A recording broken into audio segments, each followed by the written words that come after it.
వెనక్కి రండి మన సైడ్ వచ్చేద్దామా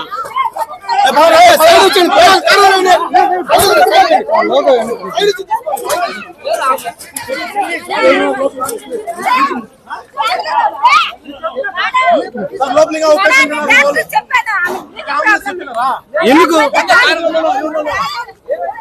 ఎందుకు బ్రదర్ ఎందుకు ఇక్కడి నుంచి తీసుకెళ్తున్నారు? ఇక్కడ సౌకర్యం ఎలాంటి సౌకర్యం లేదు సార్. సౌకర్యం అంటే పట్టించుకోవాలంటే ఇప్పుడు చూసిరు ఇక్కడ చూడడానికి అక్కడ తీసుకొని పోతున్నాము. తొక్కిసలాట ఎక్కువైంది. అక్కడ ఎలాంటి సౌకర్యం లేదు. మాకు పొద్దున్న నుంచి చాలా ఇబ్బందులు పడినాము. అసలు పెట్టినారు కానీ సౌకర్యాలు కలిగించలేదు. వైకుంఠ ఏకాదశి పెట్టినారు కానీ సౌకర్యాలు కలిగించలేదు. ఇది వాస్తవం. ఇది మీడియా వాళ్ళంతా